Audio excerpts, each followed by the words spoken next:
Hello बच्चों, आप सभी का हमारे यूट्यूब चैनल आइडियल देव क्लासेस में स्वागत है। बच्चों, आज हम आपके लर्निंग आउटकम आधारित लर्निंग गेम सामग्री के अंतर्गत विषय विज्ञान लेके आए हैं और जो कक्षा 8वीं के लिए किस सत्र के लिए 2022-23 और इस पुस्तक को मध्यप्रदेश राज्य शिक्षा केंद्र भोपाल द्वारा बनाया गया है। चलिए देखते हैं कक्षा 8 विषय विज्ञान खंड ब सत्र 2022-23। इसमें आज हम आपको अध्याय 13 गति एवं समय के बारे में बताएंगे और लर्निंग आउटकम क्या दिया है इसका S708 S710। चलिए देखते हैं गति के बारे में कुछ यहाँ दिया है जानकारी, उसका संक्षिप्त परिचय देख लेते हैं हम।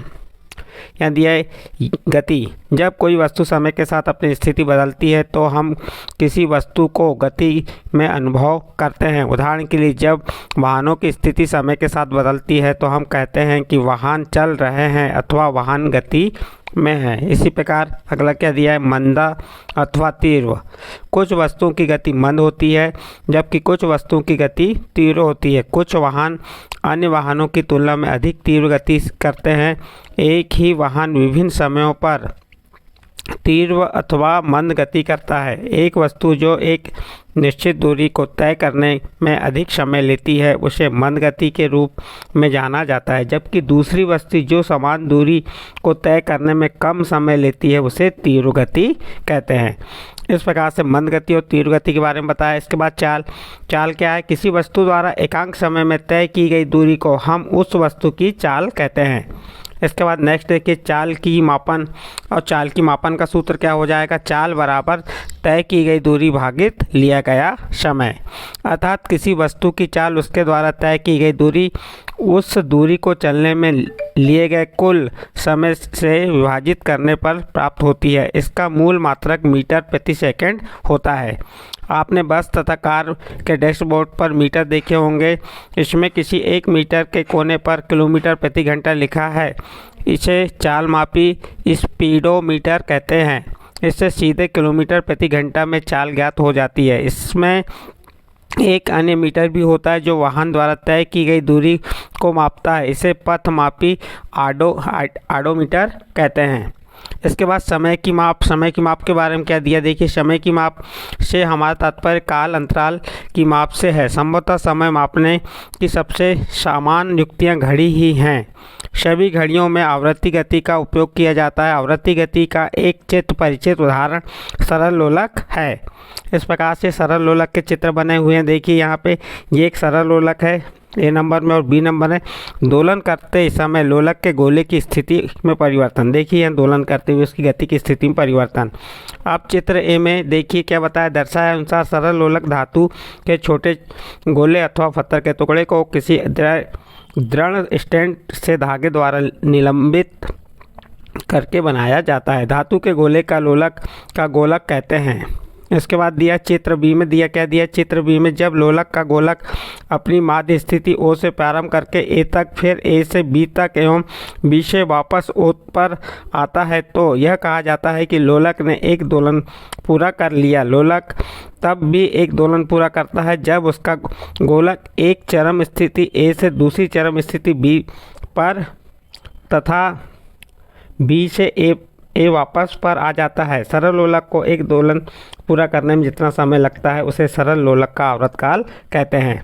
देखिए इसके बाद सरल लोलक का आवर्तकाल का सूत्र क्या हो गया यहाँ पे, दोलनों के लिए लिया गया समय भागित दोलनों की संख्या। इसके बाद दूरी समय ग्राफ, वस्तु की गति को उनके दूरी समय ग्राफ द्वारा चित्रात्मक रूप से प्रस्तुत किया जा सकता है। इसके बाद नेक्स्ट आगे देखते हैं क्या दिया है। देखो आप इस प्रकार से ग्राफ पेपर में एक्स वाई अक्ष पर दिखा सकते हैं। फिर उपरोक्त चित्र अनुसार ग्राफ पेपर पर एक्स अक्ष और तथा वाई अक्ष ग्राफ पेपर पर एक दूसरे के लंबवत दो रेखाएं खींचिए। क्षैतिज रेखा एक्स डैश ओ एक्स अंकित कीजिए और एक्स अक्ष कहते हैं। इसी प्रकार वाई अक्ष के बारे में बताया गया है। फिर यहाँ उदाहरण भी दिया है, उस उदाहरण को भी आप ध्यान से समझ लीजिए। ग्राफ बनाने की निम्नलिखित चरण दिए हैं, इन्हें ध्यान से देखिए आप लोग और ग्राफ कैसे बनाते हैं बताया गया है। चलिए देखते हैं ग्राफ के बारे में, यहाँ पे बने हुए हैं, आप ध्यान से देख सकते हैं इन्हें और समझ सकते हैं। हम आपको वर्कशीट 1 करा रहे हैं। वर्कशीट 1 में क्या दिया है, गति किसे कहते हैं। प्रश्न है गति किसे कहते हैं, तो उत्तर बताएंगे जब किसी वस्तु की स्थिति में समय के साथ परिवर्तन आए तो वह उस वस्तु की गति कहलाती है। इसके बाद प्रश्न नंबर 2 देखिए। प्रश्न नंबर 2 में क्या कहा है, चाल को परिभाषित कीजिए। चाल की परिभाषा पूछा है, तो चाल की परिभाषा क्या होगी, उत्तर देखिए इसका, किसी वस्तु द्वारा एकांक समय में तय की गई दूरी को हम उस वस्तु की चाल कहते हैं। इसके बाद प्रश्न नंबर 3 देखते हैं, मंद गति तथा तीव्र गति में उदाहरण सहित अंतर लिखिए। देखिए सबसे पहले हम मंद गति को समझते हैं। इस प्रकार की गति में समय अधिक लगता है, किसमें, मंद गति में, जैसे बैलगाड़ी द्वारा उदाहरण में। और तीव्र गति इस प्रकार की गति में कम समय, देखिए मंद गति में क्या लग रहा है, अधिक समय लगता है, और तीव्र गति में इस प्रकार की गति में कम समय लगता है, जैसे कार, उदाहरण में कार हो गया, और अन्य उदाहरण भी ले सकते हैं आप। इसके बाद प्रश्न नंबर 4 देखिए। प्रश्न नंबर 4 में कहा है, दो स्टेशनों के बीच की दूरी 320 किलोमीटर है, कोई रेलगाड़ी दूरी को तय करने में 4 घंटे लेती है, तो रेलगाड़ी की चाल ज्ञात कीजिए। क्या ज्ञात करने को है, रेलगाड़ी की चाल। तो चाल बराबर सूत्र क्या होता है, दूरी बटे समय, और हमें दूरी कितनी दी है, 320 किलोमीटर दी है, और समय कितना दिया है, 4 घंटे। तो 320 में हम किसका भाग दे देंगे, 4 का, क्योंकि दूरी कितनी है 320 और भागित में क्या हो गया, समय। अब 4 का भाग 32 में दी, कितने बार गया, 4 8 32, 8 बार गया, 4 0 0, तो कितना आ गया, 80 किलोमीटर। 4 से हमने 320 को काटे, कितने बार कटा, ये 80 बार कटा। तो इस प्रकार ये 80 किलोमीटर क्या आ गई, रेलगाड़ी की चाल ज्ञात हो गई। नेक्स्ट अगला प्रश्न देखते हैं। प्रश्न नंबर 5 क्या कहा है, भूजो अपने घर से साइकिल से विद्यालय पहुंचने में 10 मिनट लेती, यदि साइकिल की चाल 2 मीटर प्रति सेकंड है तो घर से विद्यालय की दूरी ज्ञात कीजिए। तो आप देख सकते हैं इस प्रश्न को क्या दिया है समय कितना दिया, 10 मिनट दिया, चाल क्या है 2 मीटर प्रति सेकंड, और क्या ज्ञात करना है हमें, दूरी। तो दूरी का सूत्र क्या होता है, दूरी का सूत्र होता है चाल गुणित समय, लेकिन हमें इसे काय में ज्ञात करना है, सेकंड में। हम क्या करेंगे, मिनट को सेकंड में बदल दिए। देखिए एक मिनट में कितने सेकंड होते हैं, 60, इसलिए 10 मिनट में कितने हो जाएंगे, 600 सेकंड हो जाएंगे। तो हम अब किसका, दूरी का सूत्र क्या होता है, चाल गुणित समय। अब इसे मान रख देंगे, चाल कितनी है 2 मीटर प्रति सेकंड है, और समय कितना है 600 सेकंड। तो 2 का 600 में गुणा किया तो कितना आ गया, 1200 मीटर। या अब इसे हम किस में बदल देंगे, किलोमीटर में। तो किलोमीटर में बदलने के लिए 1200 में 1000 का भाग दे देंगे, कितना आ जाएगा, 1.2 किलोमीटर। इस प्रकार से आपकी क्या ज्ञात हो गई, दूरी। नेक्स्ट अगला प्रश्न देखते हैं। प्रश्न नंबर 1 अभ्यास वर्कशीट 2 का प्रश्न नंबर 1, सरल लोलक का आवर्तकाल किसे कहते हैं। तो इसका उत्तर हो जाएगा, सरल लोलक को एक दोलन पूरा करने में जितना समय लगता है उसे सरल लोलक का आवर्तकाल कहते हैं। इस प्रकार से आपका प्रश्न क्रमांक 1 कंप्लीट हुआ। इसी प्रकार प्रश्न नंबर 2 क्या दिया, सरल लोलक का आवर्तकाल का सूत्र लिखिए। तो सरल लोलक का आवर्तकाल का सूत्र क्या होगा, दोलनों के लिए लिया गया समय भागित दोलनों की संख्या। तो आप क्या लिख देंगे, दोलनों के लिए लिया गया समय, और ये बटे में क्या लिख देंगे, दोलनों की संख्या। इस प्रकार प्रश्न नंबर 2 कंप्लीट हुआ। इसके बाद प्रश्न नंबर 3 देखिए, सरल लोलक का चित्र बनाइए। आपको यहाँ सरल लोलक का चित्र बनाने को कहा है। तो देखिए इस प्रकार से आप एक स्टैंड बना देंगे, स्टैंड पे एक इस प्रकार से छड़ी ले लेंगे, और यहाँ पे धागा में एक गोलक को लटका देंगे। तो ये क्या बन जाएगा, आपका सरल लोलक। तो इसको स्टैंड नाम दे दीजिए, इसे गोलक और इसे धागा। इस प्रकार से प्रश्न नंबर 3 कंप्लीट। प्रश्न नंबर 4 में क्या कहा है, कोई सरल लोलक 20 दोलन पूर्ण करने के लिए 42 सेकंड का समय लेता है, लोलक का आवर्तकाल ज्ञात कीजिए। तो आपने आवर्तकाल का सूत्र लगा दीजिए। आवर्तकाल का सूत्र क्या होता है, दोलनों के लिए लिया गया समय भागित दोलनों की संख्या। तो लिया गया समय कितना है, 42 सेकंड है, ये 42 लिख दिया। और दोलन कितने दोलन है, तो 20, तो 20 का भाग 42 में दी, कितना आ गया, 2.1 सेकंड। इसका आंसर हो जाएगा। नेक्स्ट अगला प्रश्न देखते हैं। प्रश्न नंबर 5, सरल लोलक का आवर्तकाल 1.6 सेकंड है, तो उस सरल लोलक को 20 दोलनों को पूर्ण करने में लगने वाला समय ज्ञात कीजिए। क्या ज्ञात करना हमें, समय। तो सरल लोलक का सूत्र क्या होता है, सरल लोलक बराबर आवर्तकाल दोलनों के लिए लिया गया समय भागित दोलनों की संख्या। और हमें क्या दिया है, सरल लोलक कितने दिया है, देखिए यहाँ पे आवर्तकाल दिया है उसका 1.6 सेकंड, तो इसके नीचे हमने 1.6, और दोलनों का समय ज्ञात करना है और 20 क्या है, दोलनों की संख्या। अब इसका इधर गुणा हो जाएगा, तिर्यक गुणा, भाग से क्या करेंगे, गुणा में ले जा देंगे, तो दोलनों का समय क्या हो जाएगा, 1.6 गुणित 20।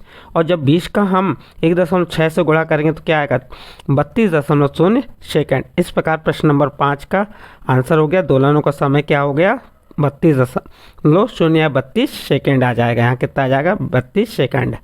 इस प्रकार से प्रश्न नंबर 5 कंप्लीट। इसके बाद नेक्स्ट अभ्यास वर्कशीट 3 देखते हैं। विद्यालय की पिकनिक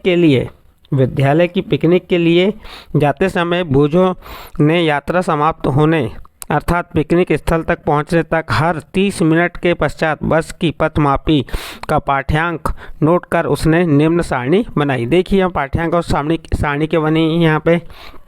यात्रा के लिए विभिन्न समय और पथमापी का पाठ्यांक। देखिए 9 बजे समय है एम सुबह, पथमापी का पाठ्यांक कितना था, 34,480 किलोमीटर और आरंभिक दूरी बिंदु से दूरी 0 किलोमीटर। अब जब यहाँ से 9:30 बजे का समय क्या हो गया, जब गाड़ी चलना चालू हुई तो 34,460 यानी कि यहाँ 40 थी, यहाँ कितनी हो गई 60, यानी कितने किलोमीटर बढ़ गई, 20 किलोमीटर चल गई गाड़ी। इसी प्रकार यहाँ पे भी 80 हो गई, तो फिर 40, फिर 10:30 बजे कितनी हो गई 60 और 11 बजे 34,520 यानी 80 किलोमीटर। कुल कितनी दूरी तय कर ली उसने, 80 किलोमीटर। तो अब इसके आधार पर कुछ प्रश्न बने, उन प्रश्नों के हम उत्तर देखते हैं। दूरी और समय ग्राफ, तो दूरी और समय ग्राफ इस प्रकार से आप बना सकते हैं। देखिए इस साइड दूरी ले लीजिए, साइड समय ले लीजिए और इस प्रकार से आप ग्राफ बना सकते हैं। आपकी पुस्तक में भी दिया है दूरी और समय का ग्राफ। इसके बाद देखिए पिकनिक स्थल से विद्यालय की दूरी कितनी थी, तो पिकनिक स्थल से विद्यालय की दूरी 80 किलोमीटर थी। कितना आंसर आ जाएगा इसका, 80 किलोमीटर। नेक्स्ट अगला प्रश्न देखिए, प्रश्न नंबर 3। प्रश्न नंबर 3 में क्या है, बस की चाल ज्ञात करना है। तो चाल का सूत्र क्या होता है, दूरी बटे समय।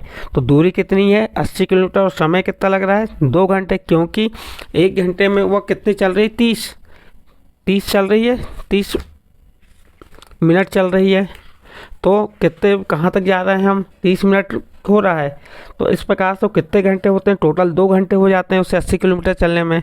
तो 2 का भाग 80 में दिए तो क्या आ गया 40 किलोमीटर प्रति घंटा।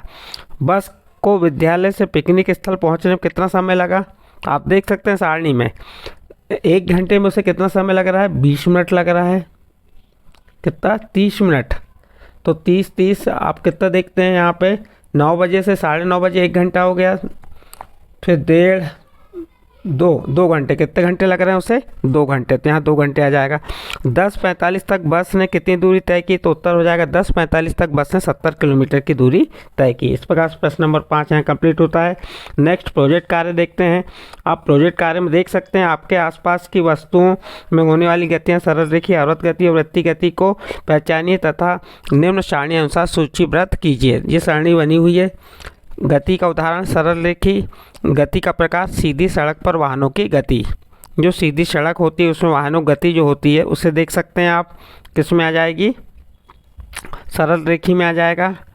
इसके बाद आवृत गति में सरल लोलक की गति आ जाएगी, जैसे ये सीधी हो गई, और ये सरल लोलक की गति जैसे ऐसे इस प्रकार से चलते हैं कि नहीं, ये सरल लोलक, तो उसकी गति आ जाएगी, उसका चित्र बना देंगे।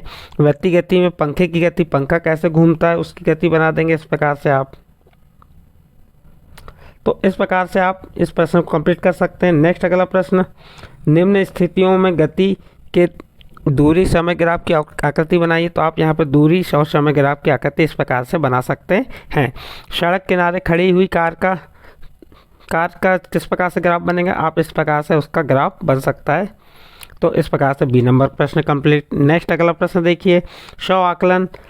प्रश्न 1 है, रिक्त स्थानों की पूर्ति कीजिए। इसका नंबर 1 सरल लोलक खालिस्तान गति का उदाहरण है, तो आवृत्ति गति का उदाहरण है। नंबर 2 क्या कह रहा है इसमें, नियत चाल। नंबर 2 नियत चाल से गति करने वाली वस्तु का दूरी समय ग्राफ एक खालिस्तान होता है, तो एक सरल रेखा होता है। इसका आंसर क्या आ जाएगा, सरल रेखा। नंबर 3 ओडोमीटर के द्वारा खालिस्तान नापी जाती है, तो ओडोमीटर के द्वारा दूरी नापी जाती है। अगला प्रश्न 4 नंबर का, कार के किसी 1 मीटर के कोने पर किलोमीटर प्रति घंटा लिखा है, तो इस मीटर क्या कहते हैं, स्पीडोमीटर कहते हैं। फिर अगला 5वां नंबर, चाल का मूल मात्रक मीटर प्रति सेकंड। प्रश्न नंबर 2 देखिए, निम्न कथनों के आगे सत्य असत्य लिखिए। वस्तुओं की गति के उनके दूरी समय ग्राफ द्वारा चित्रात्मक रूप में प्रस्तुत किया जा सकता है, सत्य। फिर चाल का सूत्र है, चाल बराबर लिया गया समय भागित तय की गई दूरी, असत्य। नंबर 3, दूरी समय ग्राफ के लिए ग्राफ पेपर पर समय तथा दूरी के निरूपण करने के लिए पैमाना निर्धारित करना पड़ता होता है, सत्य। नंबर 4 देखिए, घड़ियों में आवृत्ति गति का उपयोग होता है, सत्य। नंबर 5, प्रत्येक वस्तु नियत चाल से गति करती, असत्य। इसके बाद सही जोड़ी का आप मिलान कर देंगे। सही जोड़ी कॉलम कैसे मिलान करते हैं, एक कॉलम ए से कॉलम बी को मिलान करना है। वाहनों से चाल मापने का मीटर क्या हो जाएगा, स्पीडोमीटर, ये इससे मिला देंगे 5वें नंबर से। वाहनों में गति मापने का मीटर, वाहनों में गति ओडोमीटर आ जाएगा यहाँ पे। चाल, सी नंबर, चाल से क्या आ जाएगा, दूरी और समय का संबंध है। आवर्तकाल, ये आ जाएगा दोलनों के लिए लिया गया समय, आवर्तकाल आ जाएगा। और आवर्त गति में आ जाएगा सरल लोलक। तो इस प्रकार से सही जोड़ी यहाँ कंप्लीट होती है। नेक्स्ट अगला प्रश्न देखते हैं। एक शब्द अथवा एक वाक्य में उत्तर लिखिए। किसी वस्तु द्वारा एकांक समय में चली गई दूरी को क्या कहते हैं, तो इसका उत्तर हो जाएगा किसी वस्तु द्वारा एकांक समय में चली गई दूरी को चाल कहते हैं। इस नेक्स्ट अगला प्रश्न देखते हैं, प्रश्न नंबर 2। ये इसका चित्र भी बना हुआ है। उपरोक्त चित्र में, नंबर 2 देखिए, उपरोक्त चित्र में वाहनों तथा गति के दूरी समय ग्राफ दर्शाए गए हैं। ये चित्र देखिए, इसमें वाहनों की गति और दूरी समय ग्राफ दर्शाया गया है। इसमें कौन सा वाहन अपेक्षाकृत तीव्र गति से चल रहा है, तो यहाँ पे ये जो ए नंबर का वाहन है ये तीव्र गति से चल रहा है। तो आंसर क्या हो जाएगा, वाहन ए तीव्र गति से चल रहा है। समय मापने की सबसे सामान्य युक्तियाँ कौन सी हैं, तो इसका उत्तर हो जाएगा घड़ी। नंबर 4 देखिए, सरल लोलक के एक दोलन को पूरा करने में लगने वाले समय को क्या कहते हैं, उसे कहते हैं आवर्तकाल। नंबर 5, आवृत्ति घटनाओं का उपयोग किसके मापन में किया जाता है, तो समय में किया जाता है। अगला प्रश्न देखिए यहाँ पे, एक हिरण 54 किलोमीटर घंटे की रफ्तार से दौड़ता है, तो इसे मीटर प्रति सेकंड में व्यक्त कीजिए। तो हमें मालूम है कि 1 किलोमीटर में कितने मीटर होते हैं, 1000 मीटर। 1 घंटे में 60 मिनट और 1 मिनट में 60 सेकंड होते हैं। अब हम क्या करेंगे, यहाँ पे देखिए 54 किलोमीटर को बदल रहे हैं। किसको बदलना है, 54 किलोमीटर कायम बदलना है हमको। यहाँ प्रश्न में जो कहा है उसके आधार पे करेंगे। 54 मीटर प्रति सेकंड में बदलना है। तो हमने क्या किए, देखिए 54 किलोमीटर, तो 54 को हम मीटर में बदलने के लिए क्या करेंगे, 1000 का गुणा कर देंगे 54 में। और प्रति सेकंड में बदलना है तो 60 गुणित 60 सेकंड। मीटर को कायम बदले हमने, घंटे को मिनट में और मिनट को सेकंड में। तो इस प्रकार से सेकंड बदलने के 60 गुणित 60 का 1000 गुणित 54 में भाग दे देंगे। अब जो क्रॉस होता है उसे क्रॉस कर देते हैं। क्या क्या क्रॉस हो रहा है देखते हैं यहाँ पे हम। ये 0 से 1 0 से ये 1 0 क्रॉस हो गया, ये 1 0 से 1 0 क्रॉस हो गया। देखिए यहाँ से अब इसको क्रॉस करते हैं, 6 एकम 6 और 6 9 54, 9 बार कट गया। फिर इसको 3 से काटे, तितर का 9, 3 दूनी 6, 2 बार कटा, 2 एकम 2, 2 पंचे 10। अब क्या बचा, 5 और 3। तो और 5 और 3 का हमने गुणा किए तो 5 3 15 मीटर प्रति सेकंड किसका आंसर हो जाएगा, प्रश्न नंबर 5 का। जो 54 किलोमीटर घंटे की रफ्तार है उसको हमने किससे मीटर प्रति सेकंड में व्यक्त किए तो कितना आ गया, 15 मीटर प्रति सेकंड। इस प्रकार से आपका प्रश्न नंबर 5 के साथ ये अध्याय जो था कंप्लीट होता है। अध्याय का नाम क्या था हमारा, आपको मालूम है अध्याय कौन सा था हमारा, 13 अध्याय गति एवं समय। ये अध्याय यदि आपके समझ आया तो आप हमारे चैनल आइडियल देव क्लासेस को सब्सक्राइब कीजिए, लाइक कीजिए एवं अन्य ग्रुप पर शेयर जरूर कीजिए।